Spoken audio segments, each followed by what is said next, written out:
Upaya Ketua Umum Partai Demokrat Agus Harimurti Yudhoyono atau AHY mencalonkan diri sebagai wakil presiden pada pemilu kembali menemui jalan buntu. Jelang pemilu 2019 lalu, nama AHY sempat masuk dalam bursa cawapres Prabowo Subianto. Namun pada akhirnya Prabowo menggandeng Sandiaga Uno yang kala itu masih bernaung di Gerindra. Menuju panggung pemilu 2024, AHY Center disebut sebagai kandidat cawapres terkuat pendamping Anies Baswedan.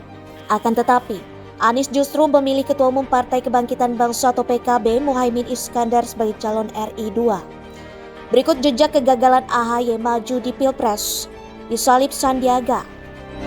Pada pemilu 2019, pencapresan Prabowo didukung oleh 4 partai politik parlemen yakni Partai Gerindra, Partai Demokrat, Partai Amanat Nasional atau PAN, dan Partai Keadilan Sejahtera.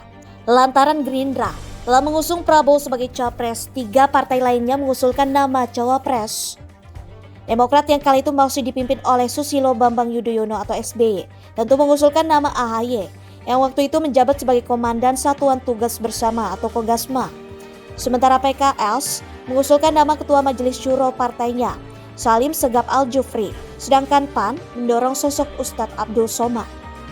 Anies Baswedan yang saat itu masih menjabat sebagai Gubernur DKI Jakarta juga masuk dalam bursa cawapres Prabowo.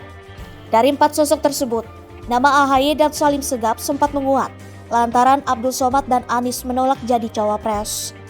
Namun demikian, pembahasan soal cawapres Prabowo berlangsung berlarut-larut dan tak kunjung mencapai titik temu.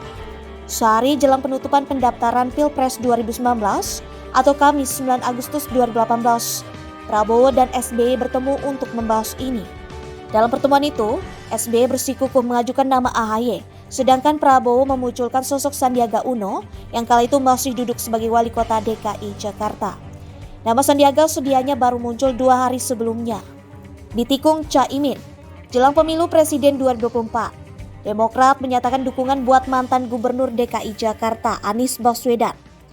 Anies diumumkan sebagai bakal capres oleh Partai Nasdem pada awal Oktober 2022. Sejak saat itu, Demokrat terus melakukan pendekatan, baik ke Nasdem maupun Anies. Benar saja, akhir Februari 2023, Demokrat menyatakan dukungan buat mantan Gubernur DKI Jakarta itu maju capres. Tak lama, PKS ikut merapat. Ketiga partai sepakat bekerja sama membentuk koalisi perubahan untuk persatuan buat mengusung Anies jadi calon RI 1. Meski telah mengantongi tiket pencapresan berkat dukungan dari 3 partai, Anies tak kunjung mengumumkan cawapresnya. Sejumlah nama disebut-sebut dalam bursa cawapres. Mantan Menteri Pendidikan dan Kebudayaan tersebut, salah satunya AHY yang kini menjabat sebagai Ketua Umum Demokrat. Bagaimana tidak, Anies dan AHY memang tampak begitu karib lantaran kerap tampil bersama di depan publik. Bahkan, baliho Anies dan AHY telah bertebaran di berbagai penjuru tanah air. Namun bak petir di siang bolong, Anies justru bermanuver menggandeng Ketua Umum PKB, Muhaimin Iskandar sebagai cawapresnya. Padahal, Muhaimin berada di poros politik yang berbeda dengan Anies. Di bawah kepemimpinan Caimin, PKB telah berkoalisi dengan Partai Gerindra sejak Agustus 2022, mendukung pencapresan Prabowo. Kabar duet Anies dan Muhaimin pertama kali diungkap oleh Partai Demokrat.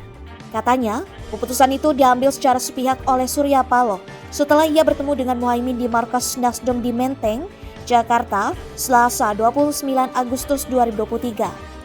Demokrat mengaku dipaksa menerima keputusan itu. Partai Bintang Mersi tersebut menilai penunjukan Muhaimin sebagai cawapres merupakan bentuk pengkhianatan Nasdem dan Anies atas piagam pembentukan koalisi perubahan untuk persatuan.